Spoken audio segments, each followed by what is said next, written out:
민수기 13장입니다. 민수기 13장 1절에서 15절 말씀이고요. 오늘은 13장 2절 유명한 본문이에요. 가나안 땅을 탐지하라. 아마 12명의 정탐꾼. 주일학교에서도 자주 하는 부분이고 어느 교회에서나 아마 이분은 설교를 여러 번 들었을 겁니다. 제가 이거 설교라는 게 아니라 지금 여기는 설교가 아니고 이제 오늘은 본문 강해니까 15절까지는 보면 아시다시피 사람 이름이 쫙 나오거든요. 12명의 정탐꾼 이름이 쫙 나오는데 이 중에서 두 사람은 반복해서 이름이 나오고 나머지 10명은 사라집니다. 나머지 10명은 죽어요. 그래서 참 우리가 좀 배울 교훈도 많고 경고도 많고 한데 어쨌든 오늘은 강해니까 15절까지 사람 이름만 나오지만 하고 다음 시간 또 계속 하도록 합시다. 13장 2절 같이 읽겠습니다. 너는 사람들을 보내어 그들이 내가 이스라엘 자손에게 주는 가나안 땅을 탐지하게 하되 너희는 그들의 조상들의 각 지파에서 한 사람씩 꼭 그들 가운데서 치리제를 한 사람씩 보내라 하시니라. 그러니까 상당히 대표성 있는 인물을 보냈어요. 그죠? 지파를 대표할 수 있는 치리자. 그 우두머리는 아니고요. 통치자는 아니고 어쨌든 치리자를 보냈는데 이들의 그 말과 책임의 역할, 책임 이런 것들을 이제 주님께서 부여하신 거죠. 오늘 공부할 본문은 가나안 땅을 탐지하라. 가나안 땅을 탐지하라입니다. 이스라엘은 광야를 통과해서 마침내 약속의 땅 앞에 도착했습니다. 이들이 진을 친 가데스 바네아는 가나안 땅 남단으로 이들은 이집트에서 나와서 드디어 주께서 조상들에게 약속해 주신 그 땅을 얻게 되었습니다. 이제 목전에 온 겁니다. 이 땅을 우리가 늘 제 교회에서 쓰는 표현이 약속의 땅 그렇게 말하죠. 약속의 땅 이렇게 부른 것은 주께서 그들에게 그 땅을 주시기로 맹세로 약속을 하셨기 때문에 그 땅 이름이 약속의 땅인 겁니다. 다른 게 아니고 약속을 해주셨으니까 맹세로 그 아브라함, 이삭, 야곱에게 이 땅을 너희에게 너희 자손에게 주겠다, 너희 씨에게 주겠다 약속을 하셨으니까 그 땅이 약속의 땅인 거예요. 그리고 이제 그 땅은 땅이 젖과 꿀이 흐르는 땅 이렇게 젖과 꿀이 흐르는 좋은 땅 이런데 한번 생각해 보십시오. 지상에 젖과 꿀이 흐르는 그런 땅이 있습니까? 소금 광산에서 소금 땅이라는 말도 있고 철광산이 많으면 석탄이 많이 나면 그런 땅들이 있죠. 광산촌도 있고 금광이 많다든가 하면 그런 땅도 있는데 땅에서 석유가 나고 금이 나고 철이 나는 그런 땅이 있습니다. 그런데 젖과 꿀이 흐르는 땅은 성경에서 반복해서 나오는데 지금 이스라엘 땅을 보면 젖과 꿀이 흐르는 땅이 아니라 사막과 황무지에 불과합니다. 그렇죠? 그게 무슨 젖과 꿀이 흐르는 땅이냐 이거야. 그런데 출애굽 당시에 가나안 땅은 지상에서 가장 좋은 땅이었습니다. 젖이 흐르는 땅이란 풍성한 목축업을 말합니다. 하나님께서 이스라엘을 흩으시고 나서 그 땅을 황폐하게 만드신 거예요. 왜? 황폐하게 안 만들면 다 와서 살 거 아니에요. 그러면 이스라엘이 나중에 그 땅 못 차지한다고. 그 황폐하게 만드심으로 말미암아 그 땅에 사람들이 들어와서 살아도 그냥 몇 명 이렇게 사는 거죠. 진짜. 그래서 그 땅을 보존을 해주신 거죠. 아무도 못 살도록 보존해 주신 거예요. 아니면 짐승들도 엄청 살고, 짐승들 아니어도 그 좋은 땅을 누가 버려둬요. 당연히 사람들이 다 차지하고 살지. 근데 지금 그 땅을 보면 그런 땅인지 몰라도 예전에 그 땅은 젖과 꿀이 흐르는 땅이었다. 젖과 꿀이 흐르는 땅이다 말은 젖이 흐르는 땅, 이 말은 풍성한 목축업을 말합니다. 소나 양이나 염소 때, 낙타 때 다 마찬가지. 이 목축업이 얼마나 풍성했냐면 그들이 젖이 너무 많이 나서 이 농부가 젖을 짜는데 젖을 짜서 들고 오면 말이죠. 막 흘러 넘치는 거예요. 그래서 땅에 이제 젖이 흘러 넘친다. 그래서 젖이 흐르는 땅이라 그래요. 그리고 젖을 다 못 짜면 그냥 이 양동이에 다 짜서 옛날에 이제 지금처럼 냉장 보관을 못 하니까 그냥 버려야 돼요. 안 짜면 소가 유선염을 안 한단 말이에요. 반드시 목축하는 사람들은 자기들이 못 먹더라도 소젖을 다 짜줘야 된다고. 그럼 그냥 막 짜주면 소가 엄청나게 그 양이 많습니다. 그러면 그 목축 밭이 초원이 어떻게 되는 거죠? 젖으로 가득한 거지. 막 짜서 그냥 다 버리니까. 그래서 젖이 흐르는 땅, 아니, 문자 그대로 젖이 흐르는 땅이 있는 거죠. 이제 거기서 나온 말이고, 꿀이 흐르는 땅이란 말은 이스라엘 산이 워낙 많은데 산에서 생산되는 석청의 양이 엄청 많았다는 겁니다. 가나안 땅은 곳곳이 산지였고, 거기서 사람들은 쉽게 오늘 내가 꿀 좀 먹어야겠다 마음 먹으면 산에 올라서 꿀을 딸 수가 있었다는 거예요. 근데 이제 그래서 꿀이 흐르는 땅 이런 말이. 이것은 이집트에서는 전혀 볼 수 없는 광경이었습니다. 젖과 꿀이 흐르는 땅이란 말은 농사를 짓기에 가장 좋은 땅이었고 야생동물들이 풍성한 땅이란 말입니다. 가나안 땅에는 짐승들이 너무 많았다는 것은 신명기 7장 22절을 통해 쉽게 알 수 있습니다. 신명기 7장 22절에 주 내 하나님께서 그 민족들을 내 앞에서 조금씩 쫓아내시리니 너는 그들을 한 번에 소멸시키지 말라. 내게 들의 짐승들이 불어날까 염려하노라. 짐승들이 얼마나 많은지 잘못하면 짐승들이 불어날까 봐. 응? 그 이집트를 나와서 시내산에 있다가 광야를 통과리들에게 드디어 넓고 광대한 땅까지 그들이 이제 온 겁니다. 넓고 광대한 땅, 가나안 땅에 온 거죠. 아브라함과 이삭과 야곱이 살았던 땅이며 그들의 뼈가 묻혀 있는 땅, 그들 조상들의 뼈가 묻혀 있는 땅, 그 땅이 온 거예요. 주께서 이 땅을 그들에게 주시기 위해서 그들을 이집트에서 데리고 나오셨습니다. 출애굽기 3장 8절에 내가 그들을 이집트 사람들의 손에서 건져내고 그들을 그 땅에서 데리고 올라와 아름답고 광대한 땅, 젖과 꿀이 흐르는 땅, 곧 가나안 족속과 헷 족속과 아모리 족속과 브리스 족속과 히위 족속과 여부스 족속의 저소를 이끌려고 내려왔노라. 주님께서 내려왔다 전에 그들을 이끌려고 뭐라고? 주님이 내려왔대. 하늘에서 내려오셨다고. 주님은 가나안 땅을 아름답고 광대한 땅, 젖과 꿀이 흐르는 땅 이렇게 말씀하셨습니다. 이 땅은 이스라엘보다 크고 강한 7 족속이 살고 있었는데 가나안 족속, 헷 족속, 아모리 족속, 브리스 족속, 히위 족속, 여부스 족속, 기르가스 족속 이렇게 7 족속이 살고 있었습니다. 주님 이들을 다 멸하도록 하셨습니다. 주께서는 그들이 이스라엘보다 크고 강한 7 민족이라고 하셨습니다. 주님은 이 땅을 이스라엘에게 주시기로 그들의 조상들에게 맹세로 약속하셨습니다. 주께서 말씀하셨습니다. 레위기 20장 24절 그러나 내가 전에 너희에게 말하기를 너희에게 이르기를 너희가 그들의 땅을 상속하리라. 너희가 그들의 땅을 상속하리라. 너희가 그 땅을 차지한다 이 말이죠. 내가 그 땅 곧 젖과 꿀이 흐르는 땅을 너희에게 주어 소유로 삼게 하리라 하였나니 나는 너희를 다른 백성으로도 구별한 주 너희 하나님이니라. 이제 이들은 주께서 약속하신 바로 그 땅의 앞에 도착한 거예요. 이제 들어가기만 하면 이제 관문까지 왔어요. 이제 광야의 생활을 마치고 가나안 땅에 있는 족속들을 정복하고 그 땅을 소유로 차지하면 이제 그것은 그들의 땅이 되고 그들의 영구한 처소가 되는 겁니다. 그죠? 구원은 은혜로 값없이 주어진 것입니다. 그들은 이집트에서 어린 양의 피로 구원을 받았습니다. 그러나 이 약속의 땅, 광야 생활을 마치고 가나안 땅에 있는 족속들을 정복하고 땅을 차지해야 됩니다. 유업의 상속이나 상급, 영광은 뭐냐? 그것은 뭐가 필요해요. 내가 해야 될 일이 있단 말이죠. 그래서 이집트에서는 어린 양, 믿음으로 어린 양의 피로 구원받아요. 그들이 할 일은 아무것도 없었습니다. 홍해에서는 하나님의 권능으로 구원받았습니다. 구출받았습니다. 광야에서는 값없이 물과 빵과 고기를 공급받았습니다. 그들은 아무것도 상관없습니다. 그러나 약속의 땅을 차지하기 위해서는 믿음의 행위가 필요합니다. 그들은 믿음으로 그 땅을 들어가야 됩니다. 그 땅으로 들어가서 싸워야 됩니다. 주께서 주신 것을 믿음으로 싸워서 이기고 정복해야 됩니다. 하나님께서 이 땅을 주셨다는 약속을 믿고 나아가야 됩니다.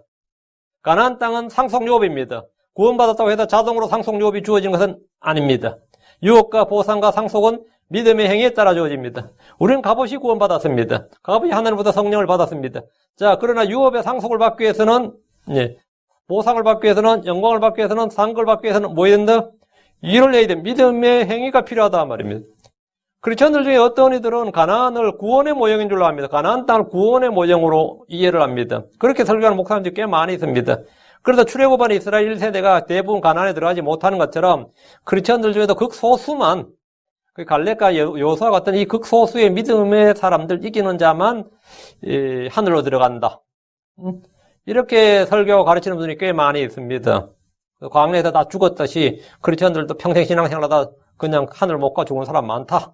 그 하늘로 가지 못한 애들이 많을 것이라고 주장을 합니다. 그러나 이것은 큰 오해입니다. 가나안 땅은 구원의 모형이 아니라 상속유업과 상속과 보상, 영광을 받는 것의 모형입니다. 그래서 언제나 가나안 땅 하면 여러분 성경에서 상속이란 말이 나와요. 상속이란 말이. 상속이라고, 상속. 6월절 어린 양의 피가 구원의 근거입니다. 홍해를 걷는 것은 침례입니다. 광야 생활은 성도의 삶입니다. 가나안 땅을 차지하는 것은 상속유업의 보상입니다. 그들은 광야 생활에서 이 성도의 삶을 보여주거든요. 그게 광야 교회잖아요. 그걸 광야 교회라고 그래요. 광야 교회는 성도의 삶이라고 상도의 생활. 근데 광야 교회는 굉장히 육신적인 교회의 모형입니다. 영적인 교회가 아니라 굉장히 육신적인 교회의 모형이었고 육신적인 교회의 성도들은 상속유업을 받지 못했습니다. 상속유업을 받지 못했어요. 구원받은 크리스천들이 그리스도의 심판대에서 자기가 행한 일들이 다 불타 없어지면 그건 관을 얻지 못합니다. 그래서 가나안 땅을 차지하는 것은 상속유업의 보상이란 말입니다. 우리가 한 행위들이 다 심판을 받는데 그것에 따라서 그 행위가 우리가 행한 일의 종류들을 다 시험할 때 다 불타 없어지면 그건 관을 받지 못하고 보상을 얻지 못합니다. 그는 구원을 상실하는 것이 아니라 보상의 손실을 당합니다. 고린도전서 6장 9절 10절에 불의한 자가 하나님의 왕국을 상속받지 못할 줄 너희가 알지 못하느냐. 속지 말라. 음행하는 자나 우상 숭배자나 간음한 자나 여성화된 남자나 남자와 더불어 자신을 욕되게 하는 남자나 도둑질하는 자나 탐욕을 부린 자나 술 취하는 자나 욕하는 자나 착취하는 자들은 하나님의 왕국을 상속받지 못하리라. 그러면 상속받지 못하리라 했습니다. 상속받지 못하리라. 성경 크리스천들이 육신의 행위를 할 때 그들이 하나님의 왕국을 상속받지 못한다고 합니다. 상속이란 말을 주목하시고 구원이 아닙니다. 갈라디아서 5장 21절 시기와 살인과 술 취함과 흥청됨과 또 그와 같은 것들이라 내가 또한 전에 너희에게 말한 같이 이것들에 대하여 미리 너희에게 말하노니 그런 것들을 행하는 자들은 결코 하나님의 왕국을 상속받지 못하리라. 그런 것들을 행하는 자들은 상속을 받지 못한다고. 여기서 같은 진리를 말하고 있습니다. 에베소 5장 5절 너희가 이것을 알거니와 음행을 삼는 자나 부정한 자나 탐욕을 부리는 자는 곧 우상 숭배자는 결코 그리스도와 하나님의 왕국에서 아무 상속 유업도 받지 못하리라. 자, 하나님의 왕국에서 아무 상속 유업도 받지 못하리라. 그래 구원받지 못하는 건 아니죠. 구원받은 사람이 다 상속받는 것도 아닙니다. 주 하나님 이스라엘의 불신으로 약속의 땅에 들어가기를 거부했을 때 이스라엘이 그들의 불신으로 약속의 땅에 들어가는 걸 거부했단 말이에요. 그래 주님께서는 그들에게 뭘 거부하셨어요? 상속유업 주시기를 거부하셨습니다. 주님은 보상을 거부하신 겁니다. 그들의 줄 상속을 거부하신 거예요. 주님은 우리를 부인하실 수 없는데 우리가 주를 부인하면 하나님은 뭘 거부하실 수 있다? 우리에게 줄 유업과 상속 보상을 거부하실 수 있다 이 말입니다. 크리스천들이 주를 섬기고 주를 따르고 믿음으로 살기를 거부할 때 그들은 주님으로부터 아무 유업의 상속을 얻지 못할 것입니다. 가나안 땅은 좋은 땅입니다. 여러분 다 좋은 땅이에요. 신명기 8장 7절 9절에 주 내 하나님께서 좋은 땅으로 너를 가시는데 그것은 물시내가 있고 골짜기와 산에서 흘러나온 샘과 깊은 곳이 있는 땅이요 밀과 보리와 포도나무와 무화과나무와 석류가 나는 땅이며 기름 올리브와 꿀이 나는 땅이니라. 또 그곳은 내가 먹을 빵이 부족하지 않은 땅이요 내게 아무것도 모자라지 않을 땅이며 그 땅의 돌은 쇠요 내가 그곳의 산에서 놋을 캐리라. 그러니까 농산물도 풍부하고 목축업도 풍성하고 광산도 많다 이거예요. 광산도 많다 이거예요. 풍부한 농산물과 광물 자원이 넘치는 천연 자원이 넘치는 땅이다 이 말입니다. 그러다 왼쪽엔 지중해랑 거대한 바다가 있습니다. 이 땅은 빗물을 이집트나 광야의 빗물을 흡수하는 땅이라서 이집트나 광야의 항무지와 달리 비를 흡수하는 땅이다. 광야는 어때요? 비를 다 증발이 돼버리죠. 흡수를 안 하고. 그 따위 비가 와봐야 해가 뜨는 순간 끝나버리는데 빗물을 흡수하기 때문에 씨를 뿌릴 수가 있는 거죠. 씨를 뿌리면 잘 자란단 말이죠. 신명기 11장 11절 너희가 가서 소유할 땅은 산과 골짜기가 있어 하늘에서 내리는 빗물을 흡수하는 땅이니라. 빗물을 흡수하는 땅, 이 말은 뭐냐? 여기는 초목이 잘 자란다. 이건 농사짓기에 좋은 땅이다, 이 말이. 그러니까 빗물을 흡수한다는 말은 나일강이나 유프라테스 강과 같은 그런 강이 없어도 되는 땅이다, 이 말입니다. 무엇보다 이 땅은 주께서 돌보시는 땅입니다. 신명기 11장 12절 또 주 내 하나님께서 보살피시는 땅이니 한 해의 시작부터 끝까지 주 내 하나님의 눈이 항상 그 위에 있느니라 했습니다. 하나님께서 이 땅을 하나님의 법이 집행되는 나라. 이 땅에서 저마다 사람들이 그냥 자기들이 왕국을 만들어 살잖아요. 근데 하나님께서 이 땅 딱 한 곳에 하나님이 직접 통치하고 하나님의 직접 통치를 받는 백성들, 그리고 하나님의 법이 딱 세워진 하나님의 법을 헌법으로 둔 그런 나라를 하나, 그런 민족, 그런 나라, 그런 왕국을 하나 딱 세운단 말이지. 그런 하나님이 직접 통치하는 신정국가를 하나 세운다고. 이게 하늘 왕국이에요. 그 하늘 왕국을 딱 세우고 이들 왕국의 자녀들이 되는 겁니다. 하나님의 법이 사람들이 만든 법이 아니라 하나님이 직접 통치하시고 하나님이 직접 주신 법으로 하나님 직접 선별하신 백성들로 이 나라를 딱 세우는데 거기 이스라엘이. 그래서 이 가나안 땅을 말이에요. 이 땅을 그 신정국가, 하나님이 직접 통치하는 신정국가, 하나님의 국가. 그리고 이 예루살렘은 신의 도성이 되는 거죠. 그 하나님의 도시, The City of God, 로마가 아닙니다. The City of God은 예루살렘이야. 그 하나님의 도시를 딱 만들고, 하나님의 백성을 딱 만들고, 그 하나님의 법이 집행되는 나라, 그 주 하나님을 알고 믿고 섬기는 한 민족, 한 국가를 세우심으로 온 땅의 모든 민족에게 주 하나님의 존재와 살아계심을 증언하도록 하셨습니다. 모든 나라가 자기 고유의 신, 고유의 뭐 문화, 전통, 뭐 고유의 어떤 종교가 있단 말이지. 근데 그럼 다들 비교하잖아요. 나라마다 비교한다고. 저 나라는 어느 종교, 이 나라 무슨 종교, 이 나라 무슨 신이 있고 뭐 그런 거 있잖아요. 자, 그런데 이 이스라엘 한 나라에 있는 그 신은 그 하나님. 그래서 하나님의 존재와 살아계심을 증언하도록 그 지구촌의 모든 민족이 고유의 조상신이나 민족 고유의 신들을 섬기는데 이스라엘을 통해서 살아계신 하나님을 온 세상 온 민족에게 모든 족속들에게 알리도록 하셨습니다. 그게 이스라엘이 건국된 이후에 하나님께서 해오신 이후에 자 본문 보겠습니다. 그래서 하나님께서 그 땅을 주신 이유고 그 땅은 사람 인간의 법이 통치하는 나라가 아니라 종교가 통치하는 그게 아니라 하나님의 법이 통치하는 그러니까 하나님이 통치하는 국가 하나님이 통치하는 백성 뭐 이런 왕국을 하나 하나님께서 세웠다 말이죠. 자, 1절입니다. 1절 주께서 모세에게 말씀하여 이르시되 주께서 모세에게 말씀하셨다는 것은 이 일이 모세의 마음에서 머리에서 나온 것이 아니라 주의 뜻이요 계획이요 명령이었다는 것을 보여줍니다. 모세는 무슨 일이라 자기 생각이나 계획대로 한 것이 없습니다. 언제나 주께서 말씀하신 대로 행했습니다. 주께서 모세에게 말씀하여 이르시되 이 짧은 구절은 모든 일의 주인공 주체가 주 하나님이라는 사실을 알려줍니다. 저는 이 말씀을 볼 때마다 성경의 신격과 권위, 그 성경의 저자에 대해서 깊이 생각을 합니다. 성경은 사람의 생각이나 작품이 아니라 주께서 말씀하신 것이고 주의 작품이라는 것을 볼 수 있기 때문입니다. 성경이 반복해서 주께서 말씀하여 이르시되 이러면 그 말씀의 주체가 주께서 이 주께서 말씀 이게 주의 말씀이다. 주께서 말씀하여 이르시되 이렇게 기록한 것은 이 말씀이 주 하나님의 신적 권위와 이 말씀의 주체가 주 하나님 그 신적 권위와 그 신적 음성을 우리에게 알려주시는 겁니다. God's oracle를 하나님의 그 말씀이다 이 말이에요.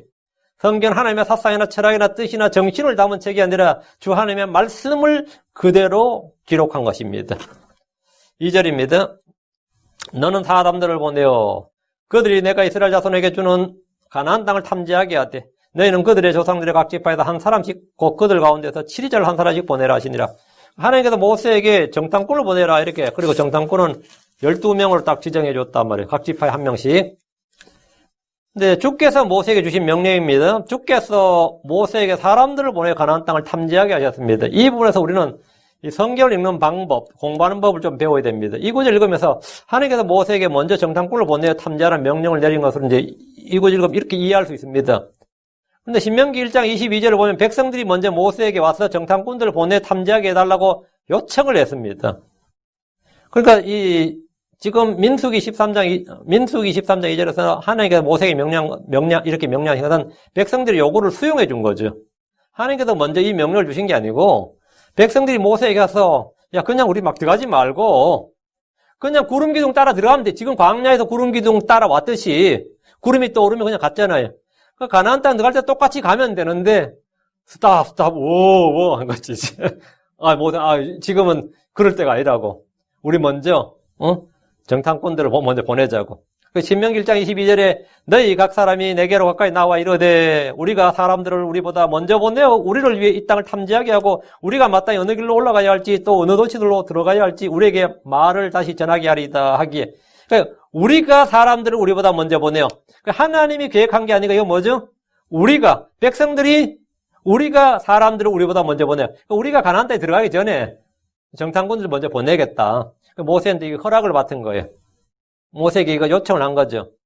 모세는 백성들의 말을 듣고 이것을 하나님께 아뢰었을 것이고 하나님은 이들의 요청을 들어주셨던 것을 알 수 있습니다. 하나님은 백성들의 요청을 들으시고 모세에게 가나안 땅을 탐지하도록 정탐꾼들을 보내게 명령하셨는데 각 지파에 한 명씩 치리자들로 보내라 이렇게 하신 거죠. 성경 읽을 때 전체를 읽어야 이런 장면을 파악할 수 있습니다. 이런 예는 성경이 굉장히 많습니다. 그래서 우리는 성경을 통해 성경의 다른 구절들을 파악하고 이해하도록 해야 됩니다. 예를 들어 하나님은 사무엘을 통해 사울왕을 세우셨습니다. 맞죠? 하나님 분명히 사무엘을 통해 사울왕을 세우셨어요. 그리고 사무엘이 사울에게 기름 부었다고. 그리고 사울은 주의 영을 받았다고요. 그렇죠? 그런데 자꾸 이제 사울을 하나님이 세운 왕이 아니라 사람이 세운 왕이다 그러면 어때요? 백성들이 세운 왕이다 그러면 아닌데 하나님께서 사울을 세우셨는데 이런 생각이 들잖아요. 사실은 백성들이 먼저 사무엘에게 다가가서 우리를 위해서 왕을 세워줄 것을 요구를 했습니다. 하나님이 먼저 사울을 네 왕이라 한 게 아니라 백성들이 왕을 세워달라니까 그 하나님 어쨌든 통치자니까 너희들이 자꾸 왕을 세워달라니까 왕을 세워주마 이래 된 거죠. 그래 된 거죠. 하나님은 백성들의 요구를 들어주신 겁니다. 사울은 하나님이 세운 왕인 같지만 백성들의 요구를 통해서 세워진 왕입니다. 사울 왕은 백성의 절대적인 지지를 받고 왕이 되었기 때문에 늘 백성들의 여론과 요구에 민감했습니다. 처음부터 하나님이 세우신 왕이었으면 그럼 백성들의 여론에 신경 쓸 게 없는데 백성들의 지지나 여론에 신경 쓸 게 없단 말이죠. 다윗은 하나님이 세우신 왕이었죠. 다윗은 처음부터 하나님이 세우신 왕이었기 때문에 백성들의 여론이나 지지에 신경 쓸 필요가 없었다고.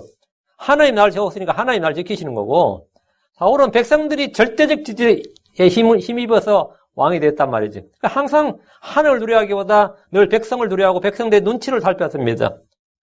사울 왕은 자신이 하나님의 택함을 받았다, 하나님의 기름 부음을 받았다 주장할 수 있겠지만 그 시작은 백성들의 요구로 시작된 것입니다. 목회자들도 마찬가지입니다. 이런 사람들이 굉장히 많습니다. 나는 목회하기 싫었는데 자꾸 성도들이 와서 우리 교회 따로 합시다, 우리 교회 세웁시다, 지금 교회 목사님 마음에 안 듭니다. 그런 한두 개가 아니죠.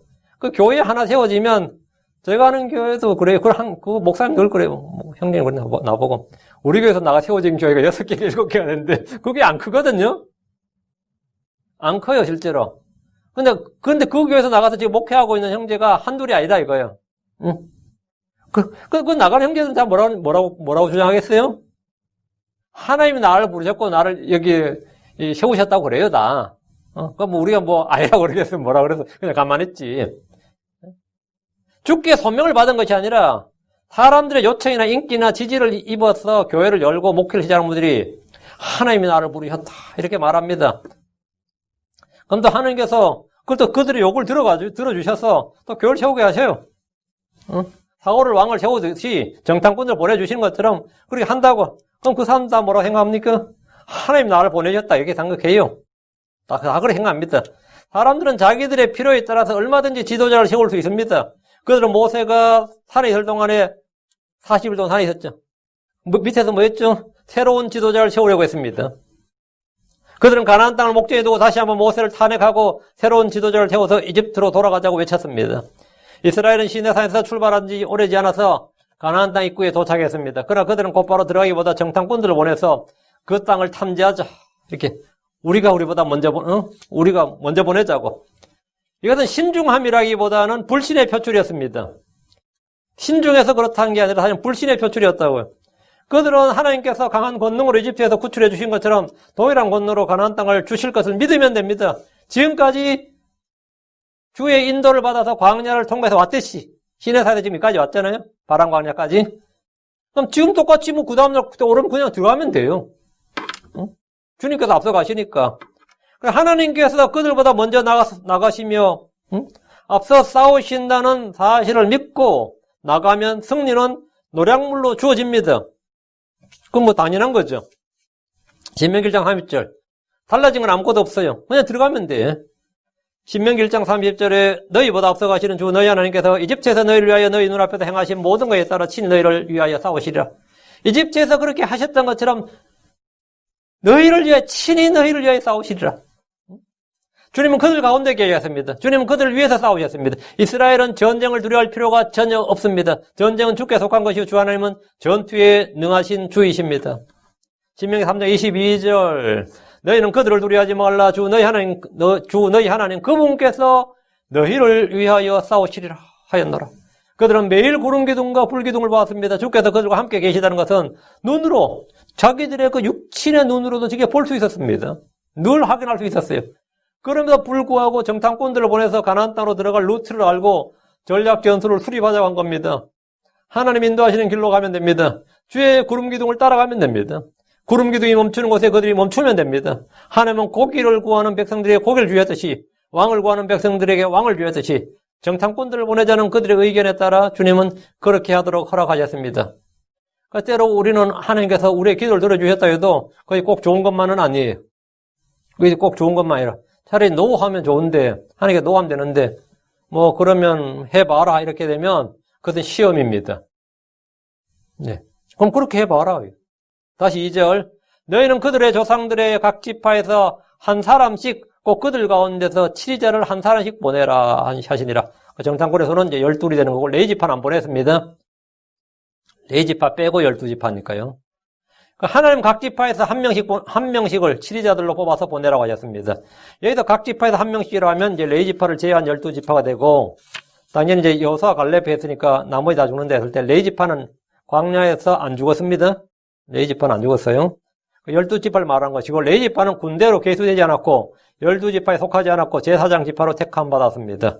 각 지파에서 정탐꾼으로 갈 사람들은 보통 사람들이 아니라 지파를 대표할 만한 그런 지위나 그 능력을 인정받은 사람, 그건 신망이 있는 그런 치리자로 보내도록 하셨습니다. 이는 정탐꾼의 역할과 그들의 보고가 그만큼 중요했기 때문입니다. 3절입니다. 3절. 모세가 주의 명령대로 바란 광야에서 그들을 보내었는데 그 사람들은 다 이스라엘 자손의 우두머리더라. 여기서 우두머리들 할 때 우두머리는 이제 인구조사할 때 우두머리 있죠. 각 지파에서. 그 우두머리는 아닙니다. 바란 광야는 가나안 땅과 접경 지역이고 이들이 진을 친 곳은 여러분 잘 아는 가데스 바네아입니다. 바라는 뜻이 뭐냐면 굴이 많은 땅이라는 뜻이에요. 동굴이 많은 땅. 숨기 좋은 땅이죠. 위급할 때 은신할 만한 곳이 많았던 장소입니다. 하갈과 이스마엘이 아브라함에서 나왔던 곳이며 다윗이 사무엘의 죽음의 소식을 듣고 도피했던 곳이 여기 바란 광야입니다. 모세는 주께서 명령하신 대로 바란 광야에서 그들을 가나안 땅으로 보냈습니다. 이들은 모두 이스라엘의 치리자였고 우두머리였습니다. 각 지파를 대표하는 족장은 아니고 한 천부장이거나 아니면 각 지파에서 가장 명망 있는 사람들이었습니다. 여호수아나 갈렙이 뽑힌 걸 보면 알 수 있죠. 4절입니다. 그들의 이름은 이러하니라. 루벤 지파에서는 삭구리 아들 삼무아요. 정탐꾼들로 뽑힌 자들의 명단입니다. 루벤 지파부터요. 하나님 각 지파의 우두머리들을 여러 차례 기록해 주셨듯이 이들 12명의 정탐꾼들 이름도 기록해 주셨습니다. 이들이 한 일도 기록해 주셨습니다. 이 말은 이 땅에서 우리가 한 모든 일이 주님 앞에서 다 기록된다는 것을 알게 해주십니다. 그들의 이름은 이러하니라. 하나님 우리 모든 사람 이름을 다 아십니다. 하나님 별들의 수요를 재시고 우리의 머리카락까지 다 재시는 분이에요. 모든 사람 이름 다 압니다. 그 이름이 영예롭게 되기 위해서는 믿음으로 걸어야 됩니다. 루벤 지파에서는 삭구리 아들 삼무아요 했는데 그 이름의 뜻은 삼무아, 그 이름 뜻이 알림이란 뜻입니다. 알리다. 이름은. 삼무아라는 이름은 여기서 나온 뒤에 더 이상 언급되지 않습니다. 삼무아라는 이름은 그 이름이 더 기록될 수도 있었는데, 그가 여호수아나 갈렙처럼 믿음의 선한 보고를 했으면 그 이름이 더 기록될 수 있었죠. 여기서 끝이었어요. 5절. 시몬 지파에서는 호리 아들 사밧이요. 시몬 지파에서는 호리 아들 사밧이 정탐꾼으로 파송되었습니다. 사밧은 그 이름이 뜻이 재판관이라는 뜻입니다. 이 사람의 이름도 여기서 나온 후에 더 이상 성경에 나오지 않습니다. 6절. 유다 지파에서는 여분네 아들 갈렙이요. 유명한 사람이네요. 갈렙. 유다 지파의 갈렙. 유다 지파에서는 여분네 아들 갈렙이 정탐꾼으로 선발되었습니다. 갈렙이 유다 지파의 우두머리는 아닙니다. 우두머리는 아니에요. 유다 지파의 우두머리 나손이죠. 나손이 우두머리입니다. 민수기 1장 7절에 유다에게서는 암미나답의 아들 나손이요 이랬어요. 갈렙은 구약 성경에서 가장 유명한 인물 중에 하나인데 그 이름은 믿음의 사람으로 오늘날도 끊임없이 강단에서 선포되고 있습니다. 한때 이제 한국교회에서 뭐 지금도 그런 설교가 많은지 모르겠는데 이제 갈렙 하면 이방인이다. 갈렙이라는 이름이 좀 천한 이름이라는 거예요. 왜냐하면 갈렙의 이름 그 문자적 이름이 개똥이 이런 천민 출신의 이름인데다가 이래서 이 갈렙은 아마 이방인이었을 것이다. 그래서 기여한 유대인이었을 것이던데 유다 지파의 대표로 뽑힐 정도면은 그런 것 같지는 않는데 하여튼 이름이 좀 그랬단 말이에요. 다른 이름들은 전부 다 이름들이 좋은데 갈렙이라는 이름이 그런데 이 갈렙이라는 이름은 사실은 이제 이 성구 사전을 찾아보면 이름의 뜻이 꽤 많습니다. 방금 말한 개, 그래도 갈렙이 개란 뜻도 있고 이 공격하다 또는 종, 노예란 뜻이 있고 이제 어떤 일부 학자들은 이제 그렇게 보면 좀 갈렙을 너무 좀 낮추는 것 같으니까 갈렙을 단을 쪼개가지고 이제 갈은 all 전부란 뜻이고 렙 이거는 이제 라멧 베트를 합쳐가지고 하트란 뜻이다. 뭐 이렇게 좀 해석을 좀 좋게 하는 분들도 있고요. 하여튼 뭐 갈렙이 그런 인물인데 이 갈렙이란 이름은 여기서 처음 나와서 이후로도 계속 반복이 됩니다. 하나님은 갈렙을 뭐라 했냐면 다른 영을 지닌 사람 이렇게 말씀하셨습니다. 그게 무슨 말이야? 하나님께서 갈렙과 여호수아 내종 갈렙은 다른 영을 지닌 사람입니다. 다른 영을 지녔다니 무슨 영을 지녔다는 거예요? 하나님께서 모세에게 영을 주셨죠. 당연히 하나님께서 자신의 영을 주셨어요. 그리고 70인 장로도 하나님의 영을 받았어요. 그죠? 갈렙은 다른 영을 졌다. 이 말은 무슨 말이냐면, 다른 영을 지닌 사람, 민수기 14장 24절에, 오직 내 종 갈렙은 다른 영을 지녀 나를 온전히 따라선즉 그가 갔던 땅으로 내가 그를 데려가리니 그의 씨가 그 땅을 소유하리라. 내 종 갈렙은 다른 영을 지닌 사람. 이 하나님께서 지니하신 말씀이에요. 모세가 한 말이 아니고, 내 종 갈렙은 다른 영을 지녀. 다른 영을 지녀. 그래서 다른 영을 지녔다는 말은 뭐냐면, 다른 정탐꾼들이 지닌 영. 다른 정탐꾼들은 불신의 영, 불순종의 영을 가졌을 때, 불신의 영, 불순종의 영을 가졌을 때, 갈렙은 믿음의 영, 순종의 영을 가지고 주를 따랐단 말입니다. 하나님께서 갈렙에게 유업의 상속을 주셨는데, 그가 믿음으로 온전히 주를 따랐기 때문입니다. 신명기 1장 36절, 다만 여분네 아들 갈렙은 온전히 주를 따라선즉, 그는 그 땅을 볼 것이요, 그가 밟은 땅을 내가 그와 그의 자손들에게 주리라. 온전히 나를 따라선즉, 온전히 주를 따라선즉, 그러니까 갈렙은 무슨 영을 가졌다? 믿음의 영, 순종의 영을 가졌다. 그런데 다른 사람들은요, 다 공중권세 잡은 자를 따른 불순종의 영을, 불순종의 영을 지녔다고. 이게 다른 영을 지녔다 이 말이에요. 우리가 같은 교회 다니는 형제 자매들도 다른 영을 지닌 사람이 있어요. 응? 실제 그래요. 순종의 영이냐, 거역의 영, 반역의 영이냐. 그거 완전히 다른 영이죠. 믿음의 영이냐, 불신의 영이냐. 그건 다른 영입니다.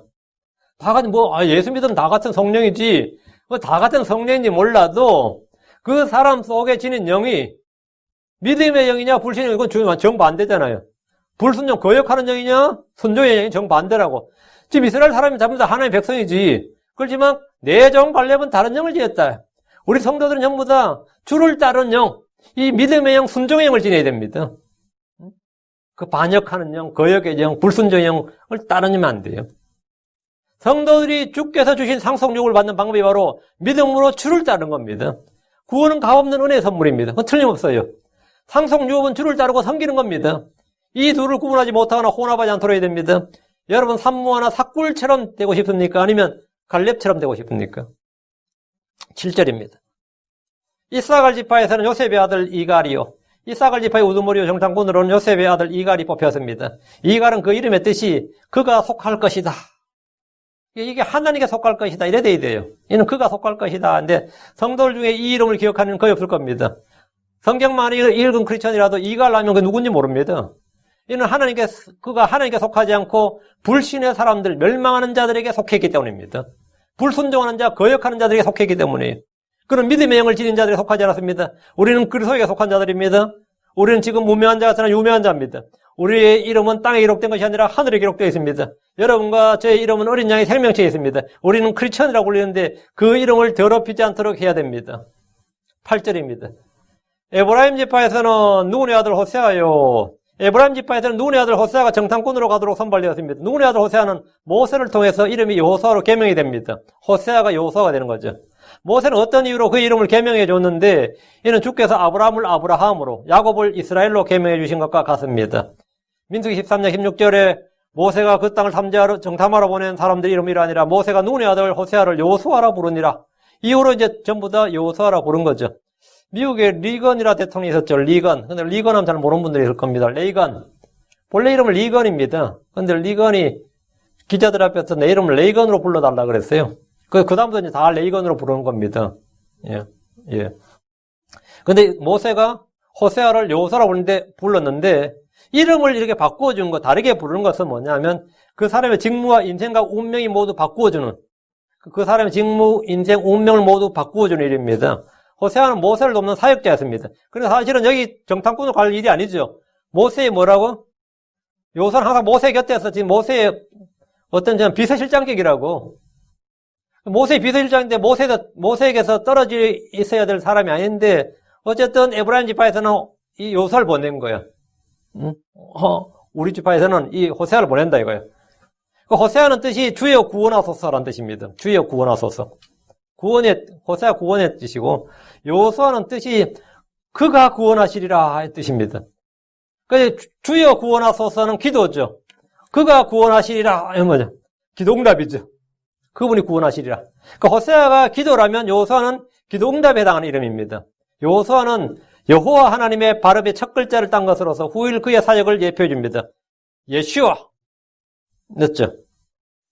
여호수아는 여호와 하나님의 발음 첫 글자에서. 여호수아는 구원의 대장이신 예수 그리스도를 예표합니다. 예수를 히브리어로 우리가 예수 그러죠. 옛날 한자로 야소라고 그랬습니다. 야소에서 예수가 되는데 이제 히브리인들은 아람어 다 마찬가지 예슈아라고 부르는데 여호수아와 같은 이름입니다.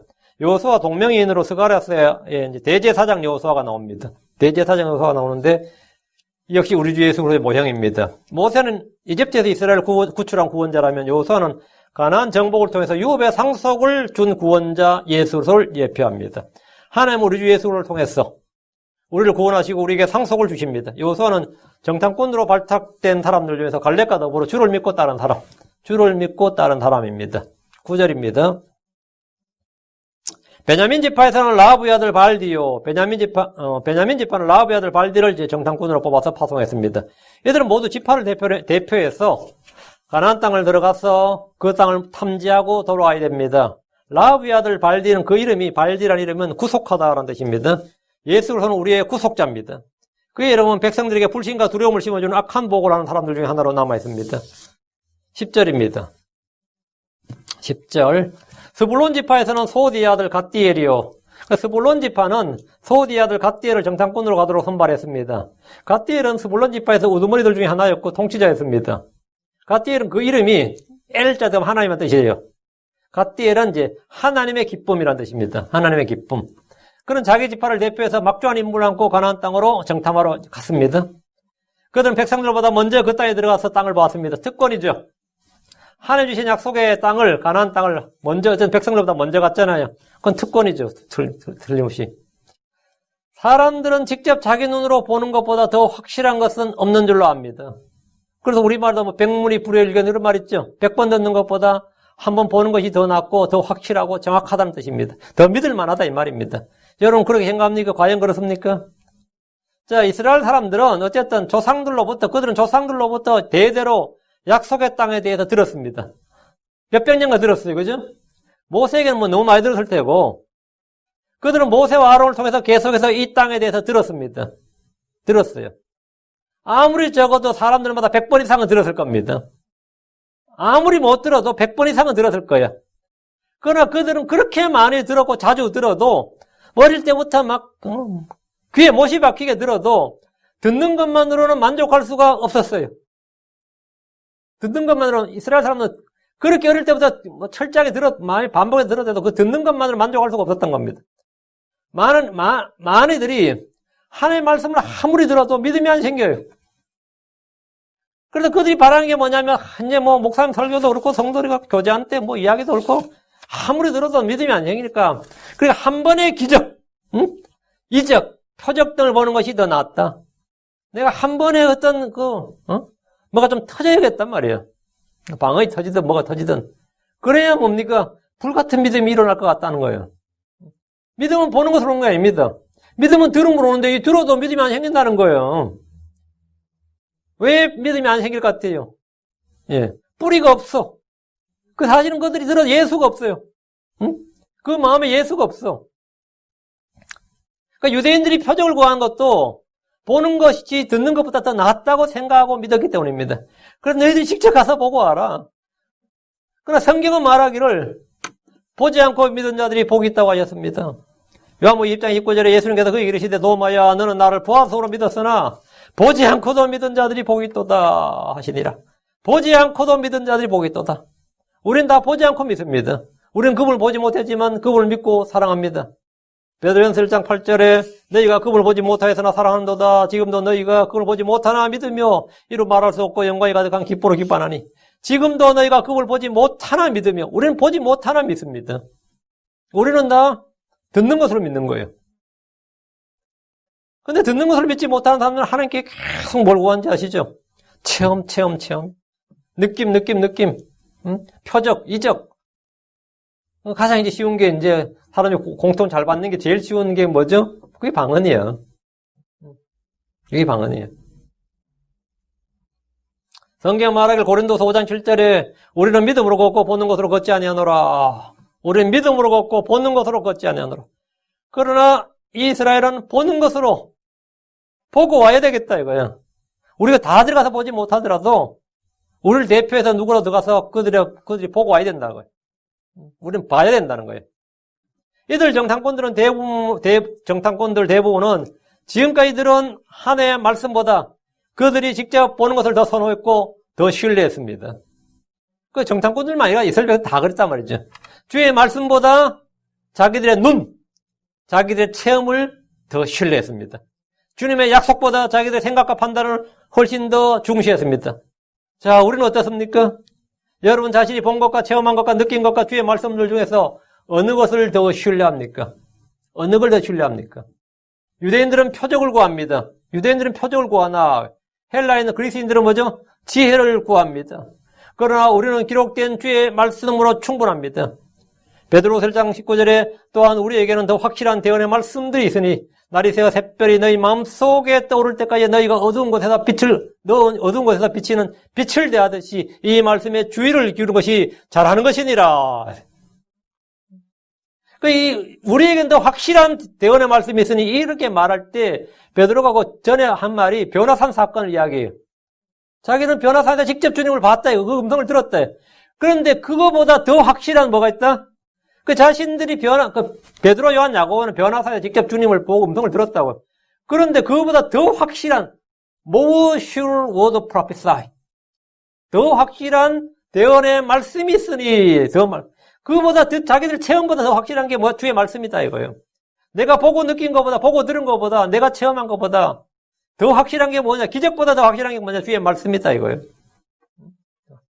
더 확실한 말씀, 더 확실한 대언의 말씀이란 것은 우리의 체험이나 느낌이나 지식이나 사람들의 그 인간적인 지혜나 뭐보다도. 한번 여러분 생각해 보세요. 노아가 홍수가 나서 이 땅을 멸하신다. 하나님께서 이 땅을 심판하신다. 그럴 때 페이스북이나 구글에서 뭐 하겠어요? 팩트 체크를 해보니까 비는 내린 적이 없다 이럴 거 아니야. 팩트 체크를 해보니까 이거는 거짓이다. false. 이거 가짜다. 독립된 제3자 연구기관에 의한 정보 체크에 의하면 이 말은 완전히 거짓입니다. 뭐 안 그러겠어요? 신뢰할 만한 전문가들의 의견에 따르면 이 말은 노아의 말은 항상 아마 블록에 가면 노아가 페이스북 계정 개설해서 비 온다고 계속 떠들면 맨날 그 삭제될 겁니다. 이것은 근거 없는 추측이다. false information이다. 뭐 안 그러겠어요? 이건 전혀 쓸데없는 소리다. 우리가 오늘날 크리스천들이 외치는 모든 말씀이 대부분 다 그럴 겁니다. 예수님이 아마 트위터나 페이스북을 개설하면 아마 그날 아마 계정 삭제당할 거야. 그날 계정 삭제당할 겁니다. 거짓장 보라고. 주의 말씀은 어떤 학자들의 이론이나 과학적 법칙이나 종교적 체험이나 깨달음보다 훨씬 더 확실합니다. 훨씬 더 확실합니다.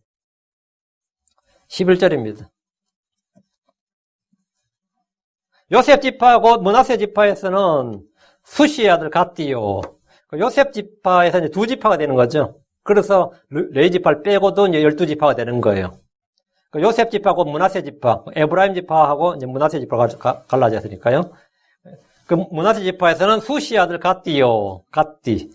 요셉 지파 곧 므낫세 지파에서 선발된 정탐꾼은 이제 본문에 기록된 수시의 아들 갓디입니다. 요셉 지파는 두 개의 지파로 나누어집니다. 잘 아신 대로 에브라임 지파하고 므낫세 지파인데, 이는 요셉이 자기 형제들의 미움을 받았고 장자권을 가졌기 때문에 그에게 율법에 따라 2배의 몫을 주었습니다. 에브라임 지파에서는 호세아, 여호수아가 뽑혔고, 므낫세 지파에서는 수시 아들 갓디가 뽑혔는데, 이들은 육신으로는 한 아버지로 형제였지만 믿음은 전혀 달랐습니다. 믿음은 혈통으로나 육신의 뜻으로나 사람의 뜻으로 나지 않는다는 사실을 성경은 곳곳에서 보여줍니다. 가인과 아벨이 형제였지만 그 둘은 믿음이 전혀 달랐고, 이스마엘과 이삭은 형제였지만 당연히 믿음은 달랐습니다. 에사와 야곱은 쌍둥이였지만 전혀 다른 믿음의 소유였습니다. 믿음은 혈통이나 교육이나 환경에 따라 형성된 것이 아닙니다. 갓디란 이름은 복되다는 뜻입니다. blessed란 뜻입니다. 이름 다 좋습니다. 예. 그럼 12절입니다. 단지파에서는 그말리의 아들 암미엘이요. 단지파는 그말리의 아들 암미엘을 이제 정탐꾼으로 보냈습니다.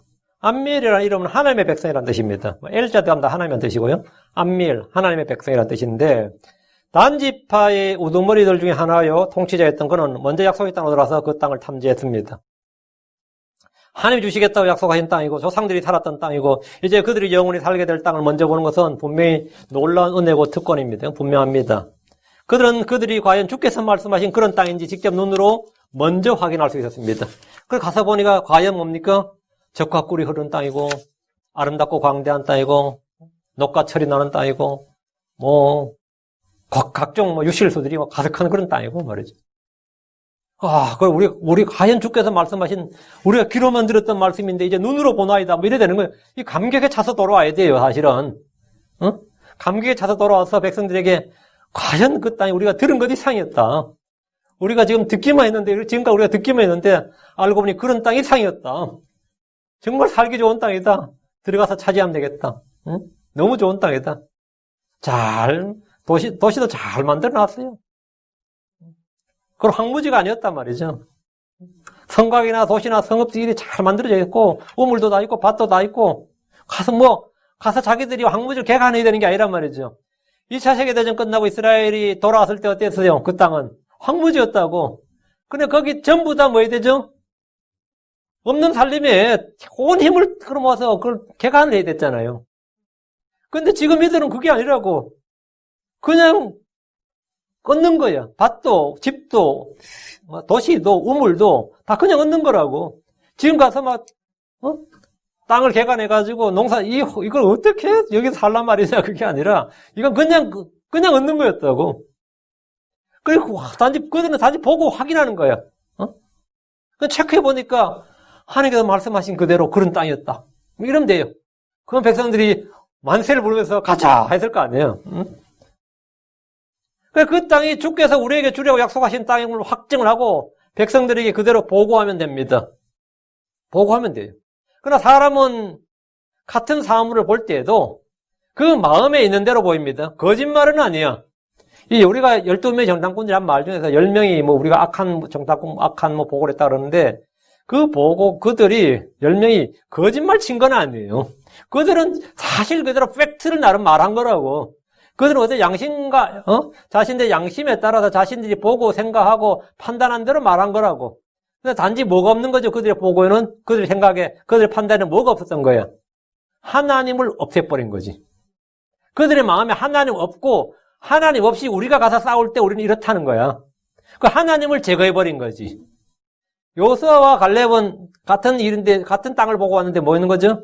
하나님 우리 함께 하신다는 거였고, 그게 차이였어요. 그들은 거짓말 친 건데, 하나님이 마음에 있느냐 없느냐가 같은 걸 봤는데도 그 말이 그렇게 다르게 나오는 거지. 그러니까 우리가 이제 흔히 사람들 하는 말이 있어요. 사람이 볼 때 자기 마음에 있는 대로 보인다. 그 말 맞아요. 마음에 있는 대로 보입니다, 실제로. 그 글자를 어떨 때 착각할 때도, 저기 그 글자가 아니었냐? 좀 멀리 있을 때 우리가 글자를 제대로 못 볼 때, 아니면 언뜻 볼 때는 글자를 보고 우리가 인식이 하니까 마음에 있는 글자가 인식이 돼가지고 다시 보라 그러면 어떻게 되는 거죠? 내가 잘못 봤네. 이런 게 있어요. 마음에 있는 대로 보이고 마음에 있는 대로 들린다. 또 사람들이 흔히 하는 말이 이제 아는 만큼 보인다. 또 아는 만큼 들린다. 그런 말이에요. 아는 만큼 보인다. 근데 성경은 뭐라 그러죠? 사람이 믿는 만큼 보이고 믿는 만큼 깨달아진다. 성경은 믿는 만큼 보여요. 같은 성경이 있는데 나도 성경 읽고 너도 읽고 나도 몇 번 읽고 너도 몇 번 읽었는데 나는 왜 그런 걸 못 봤지? 나는 거기서 왜 그런 걸 전혀 못 봤지? 믿는 만큼 보입니다. 믿는 만큼 깨달아져요. 믿는 만큼. 13절입니다. 아셀 지파에서는 미가엘의 아들 수두리요. 아셀 지파에서 미가엘의 아들 수두를 정탐꾼으로 선발했습니다. 수두리의 이름은 감추어진 비밀, 이런 뜻입니다. 감추어진 비밀. 그는 자기 지파를 대표해서 그 땅을 탐지하러 먼저 들어갔습니다. 이들은 전쟁하러 간 거 아니에요? 외교하러 간 거 아닙니다.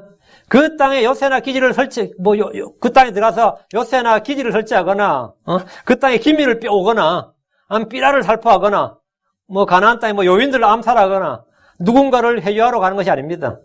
그 땅이 주께서 말씀하신 땅인지 확인하기만 하면 됩니다. 모세는 그들에게 임무를 주었습니다. 그들이 이 땅을 보고 나서 전쟁의 승패를 미리 예상하고 승리를 위해서 작전을 짜고 돌아와야 되는 게 아닙니다. 승리는 이미 주께서 주시기로 약속하신 겁니다. 승리는 이미 주께서 주시기로 약속하셨어요. 그들의 어떤 인간적인 계획이나 수단이나 어떤 방법을 동원하지 않아도 충분한 거단 말이죠. 그건 상관없단 말이죠. 우리는 하나님의 말씀을 판단하는 자들이 아닙니다. 하나님의 말씀은 처음부터 옳습니다. 항상 옳습니다. 하나님의 약속은 문자 그대로 성취됩니다. 하나님 우리에게 주시기로 약속하고, 이 땅을 주님께서 주시기로 하셨구나. 이제 우리가 이 땅을 얻는구나. 이렇게 하면 돼요. 14절. 납달리 지파에서는 봅시 아들 나비요.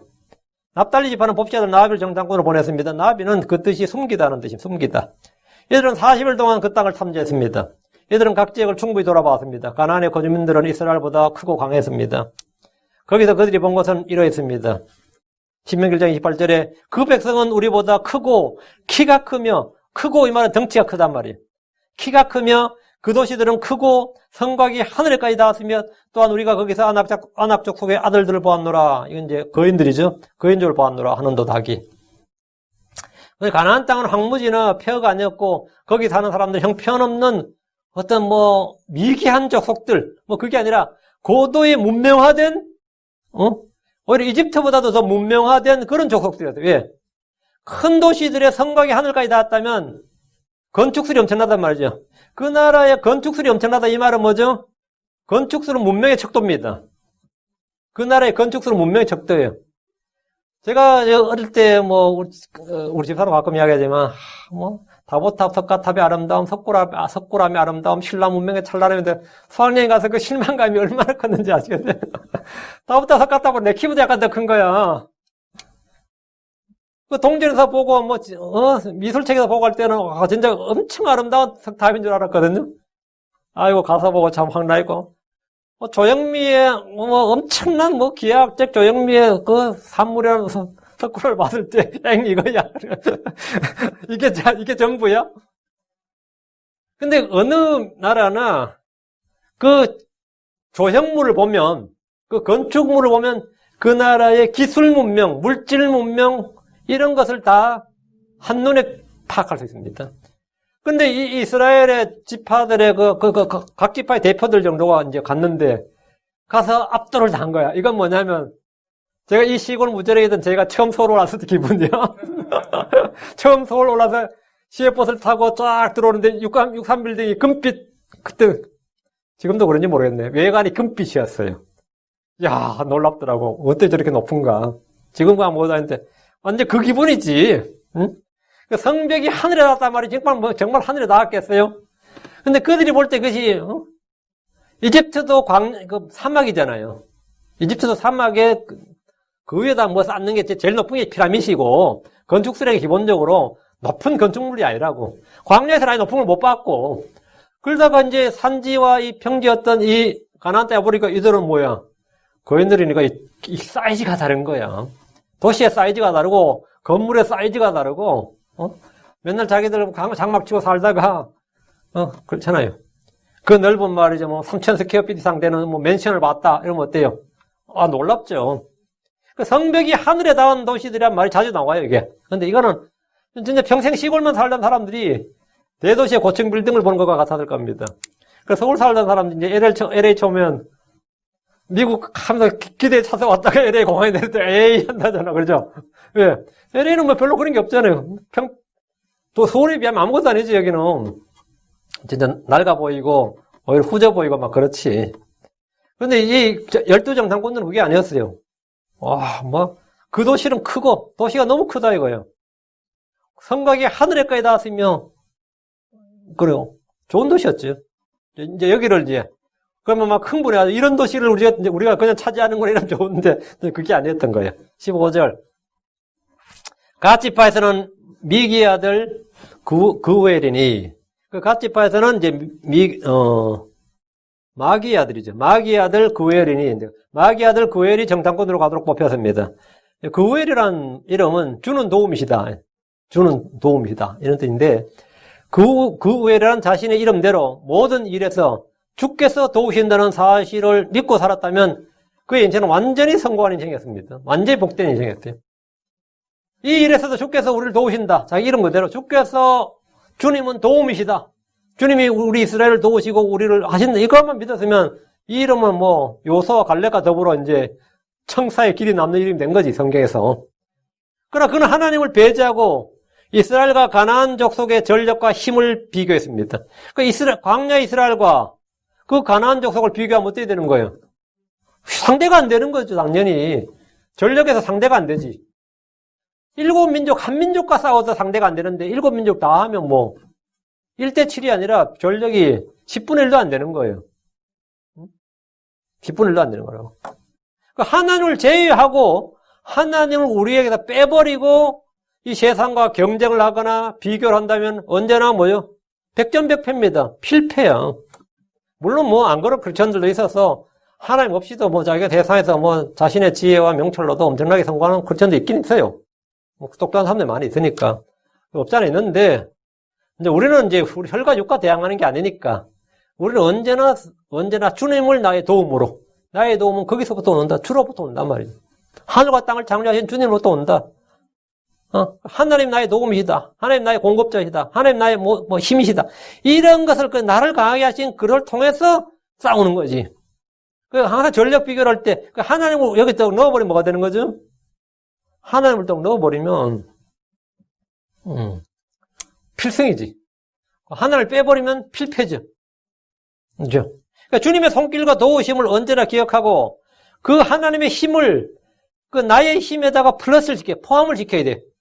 그 하나님을 나의 전력에, 나의 대장으로, 나의 편으로 말이죠. 하나님 나와 함께 계신다. 이렇게 나의 편으로 기억하고 포함을 시키면 나와 함께 하신 하나님 이렇게 하면 누구와 비교를 하더라도 힘과 지혜가 밀리지 않고 항상 승리하는 겁니다. 주께서 나와 함께 하시면 그거는 누구와 무엇과 비교해도 절대 우위의 전력을 갖게 됩니다. 절대 우위의 전력을 갖게 돼요. 그래서 부족하거나 모자람이 없는 거죠. 절대 우위니까. 그 나에게는 뭐냐? 절대 전력, 절대 힘. 절대 반지가 아니고 절대 힘. 절대 전력을 모든 크리스천은 가지고 있는 거예요. 그걸 가지고 이제 우리 사는 것인데 여기까지가 15절이 정탐꾼 이름이 나왔고 이제 16절부터는 이제 그 다음부터는 이제 얘들이 정탐하는 장면이 이제 나옵니다. 정탐하는 장면이 나오고 이제 그것에 돌아와서 이제 보고한 장면까지인데 그건 다음 시간에 계속 하기로 하고 오늘 여기까지. 주님께서 가나안 땅을 탐지하라 했는데 가나안 땅을 탐지하라고 한 명령은 다시 이스라엘 백성들이 먼저 요청을 해서 하나님이 받아주신 것이고, 예. 하나님께서 그들을 이제 이런 기도 응답은 하나님께서 그들을 시험하신 것이고 그들 마음속에 무엇이 있는지를 알아보는 겁니다. 그들 중심과 그것을 그들 스스로 보게 하시기 위해서 이렇게 하신 것이다. 뭐 이런 겁니다. 어쨌든 우리는 이 말씀을 통해서 교훈과 은혜를 받으면 됩니다. 기도합시다. 다음 시간에 계속합시다. 위대하시고 거룩하신 주 하나님 감사합니다. 하나님께서 은혜와 복을 주셔서 오늘 주의 말씀을 선포했습니다. 선포한 모든 말씀들이 성도의 마음 가운데 깊이 간직되게 하시고 아버지 하나님 제가 이 땅에서 사는 동안 여러 가지를 보고 느끼고 체험하고 또 판단하고 생각합니다. 그러나 저희가 주의할 것은 언제나 기억해야 될 것은 하나님 우리와 함께 하시고 하나님이 참 하나님을 우리 생각이나 마음에다 빼놓지 않고 아버지 하나님 마음에 하나님이 없거나 우리 마음속에 말씀이 없는 그런 상태로 생각하고 판단하지 않도록 인도해 주시옵소서. 아버지는 무슨 일에서나 무엇을 할 때나 언제나 주와 그분의 말씀을 기억하고 생각하고 판단하고 행동할 수 있도록 인도해 주십시오. 감사드리며 죄송기도합니다. 아멘.